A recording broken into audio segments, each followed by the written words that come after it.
After drawing 2-2 in Santa Clara versus Wrexham last time out, Chelsea fly over to Indiana to face Scottish champions Celtic in our next pre-season match. So how can we redeem ourselves and get a win today? Let's find out. Lads, lasses and the rest of the masses, welcome back to The Lead-In. Let's go. Let's firstly set the scene. It's Chelsea versus Celtic, a fixture that hasn't happened in nearly 20 years, with the last match between the two clubs being a 1-1 friendly back in 2006. Now, like Wrexham before them, Celtic have already played a few pre-season games and will be very sharp, coming off of the back of not only a 4-0 drubbing of DC United, but also a 4-3 victory over English champions Manchester City, albeit a heavily rotated side. They looked really good in that latter game, and one of their new signings in Kasper Schmeichel was really good for them. They haven't really done any other notable bits of transfer business though, so we shouldn't see many changes coming into this game. That being said, let's take a look at the possible lineup for the Celtic team and see what we will be up against. Firstly, let's talk absentees. The Hoops are without any injuries or other reasons for players to not be able to play from what I can gather, unless there are any knocks that happen in between now and kickoff. I'll be putting Brendan Rodgers' side into the same 4-3-3 formation they played versus City, with the team staying completely unchanged from what it was in that game. First up in goal though is going to be their new goalkeeper and the man I mentioned just now, Kasper Schmeichel. The ex-Leicester City man will be hoping to bring his good form from the last match into this one. The defence is started on the right, where the first fullback will be Scottish international Anthony Ralston.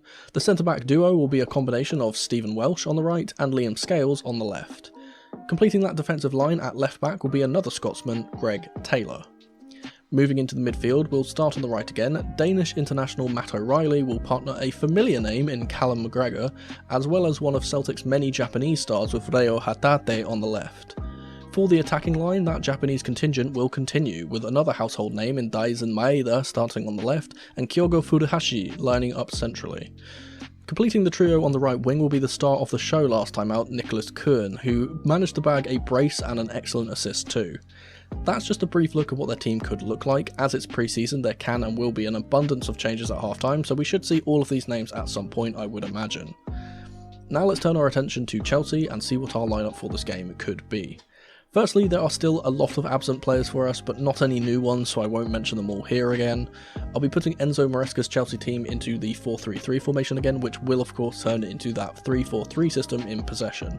This team will be aiming to include players that didn't play last time out, but I'm going to field a strong first 11 as that's what Enzo did last time out. Starting with the goalkeeper, I'm going to be putting in Robert Sanchez. I think he was very comfortable last time out, so he retains his place. For the back four, this is not going to change very much. Reece James captains the side at right back, with Tosin and Badiashile also retaining their places in right and left centre back respectively.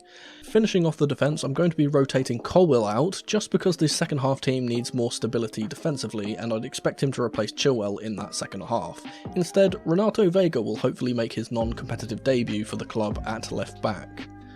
Moving into the midfield, we'll start with the holding role. I expect Romeo Lavia to play here again. Him and Reece will need to form a good relationship in the centre, and so I don't expect this to change. Ahead of him, I would hope that Kiernan Dewsbury Hall could start, but I don't think he will. Instead, Moises Caicedo plays his first minutes after his holiday, with Christopher Nkunku starting in the left inside 10 position. Ahead of them in the attacking roles, let's start on the right. Noni Madueke will stay here in my opinion. I think he was one of the bright sparks in the first half, and considering how weak Celtic's left side was defensively against City, I think he'll have a great time there. On the left, Tyreek George once again please. He was electric, and I'd be shocked if he wasn't given another run out.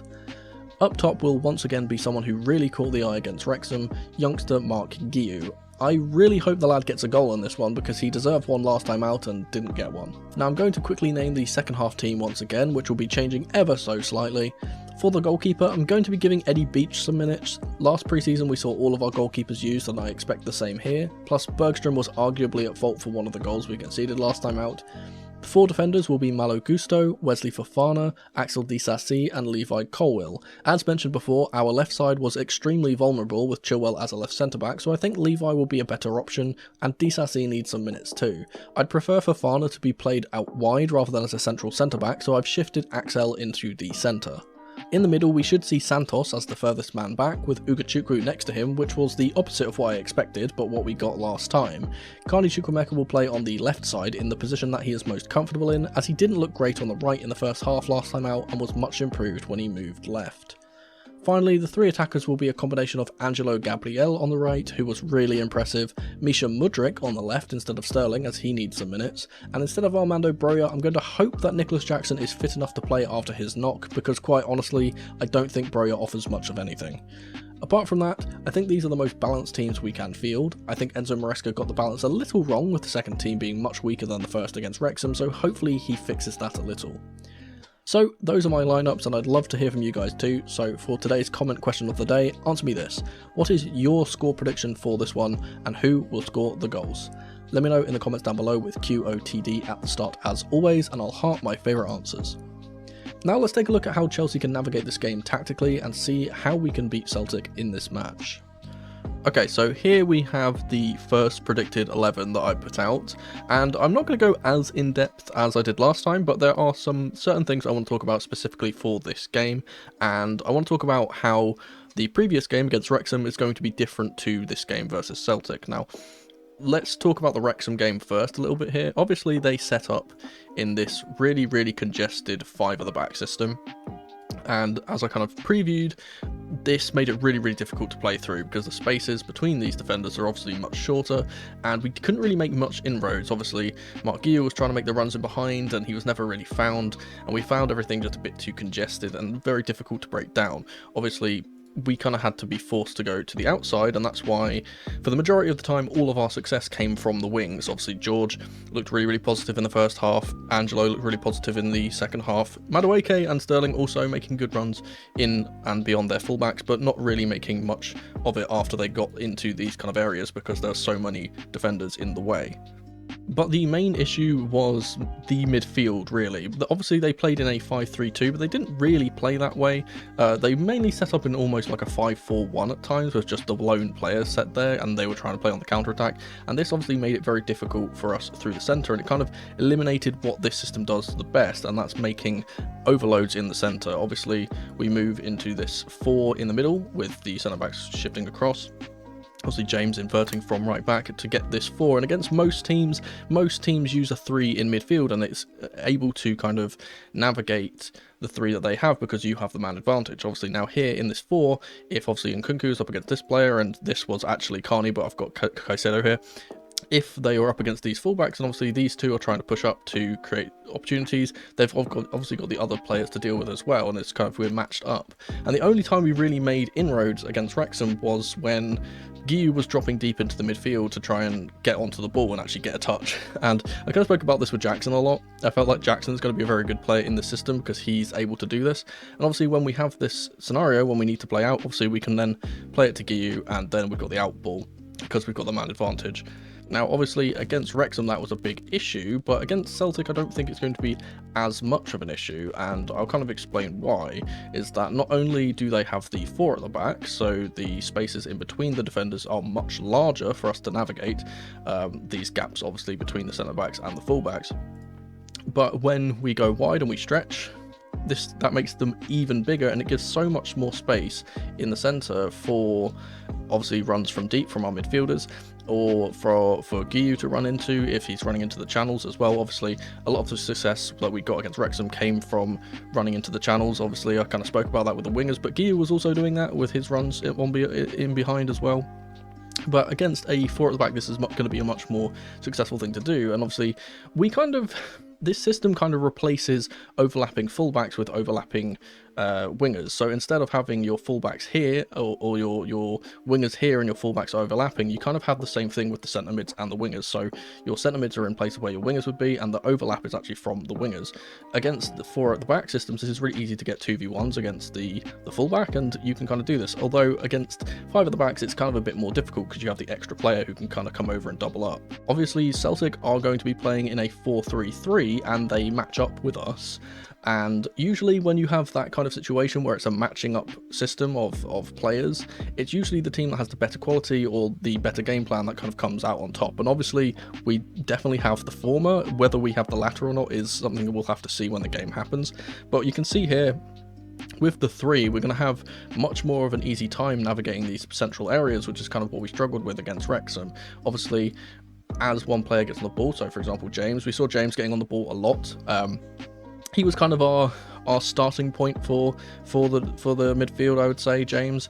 And then his kind of, whenever he got pressed, he would play it to Lavia, and then whenever Lavia got pressed, he would play it quickly, because Lavia is very good at that kind of one-touch passing. But you can see with this new system, obviously with the 3 in the centre, how easy it is for us to just play these passes and get it over here, because as soon as one player gets pressed, the other player is free. And for example, if Nkunku is trying to get on the ball here and the player goes with him, this can be played into him, and obviously now Lavia is free, so it can just be played back. And it's just, you got to keep popping it around until the players are kind of out of position. And one thing which you basically need to look out for, and one of the things you're trying to wait for, is to get this player over here with some other player, play it into this player quickly, and then find the gap for one of these forward players to go into. And obviously once the ball is here, Caicedo or whoever is here, if it's Carney or whoever, can turn around, and before this player can get over to press them, he can play the ball through to Guiu, and we can play through there, and we've gotten through that pressure, and then we can get onto the counter attack. And we're going to kind of see this happen, I would imagine, in this game, because Celtic are a team that like to press. They're not going to sit back as much as Wrexham will. Obviously, when we have extended periods of possession, they'll go into their shape. Every team will do that. But for the most part, when we have it in the centre-back area or in this kind of deeper midfield area, I expect them to press. They did this very well against City. That game against City was a very back-and-forth kind of counter-attack versus counter-attack side. And obviously, City didn't have the strongest 11 out, but Celtic did really, really well against them, and they actually put them under the pressure and obviously won that game. So we'll have to kind of be ready for that. Obviously they're going to be much sharper than us, having already played 2 games. They've already got much more energy in the legs, so we're going to have to be able to do those passes quickly and kind of play it around them when they do that pressure. And I think that genuinely suits us more anyway, because we saw from the Wrexham game that we struggled to break down a low block. So if we can get Celtic out and trying to fight us and leaving the space in behind, we might be able to play through them, and then we can actually get some goals. The only other thing I kind of wanted to speak about here is that with the way that I set the team up with Vega, we can actually kind of swap these around, and we don't always have to play James here. Obviously, we saw James was very comfortable here, and we'll most likely see it again, but what we could actually see instead is we could see Lavia coming over to this side with Vega inverting, and this is a bit more balanced in my opinion. Because Vega is obviously a left footer, we can actually play it this way much more comfortably. Obviously, when Lavia gets the ball, he kind of always has to return it to James in this right deeper role, or go try and get it up to Carney instead. With this, it kind of allows Vega to open up his body, play it to the wings, and we can obviously get more success out on the wings, because that's where our more dangerous players lie. Now, not only that, but this allows James to, if he wants to, be a bit more adventurous and actually get up the pitch and get crosses into the box. Obviously, we saw from set pieces that he was very good with his delivery. We actually saw in the second half more.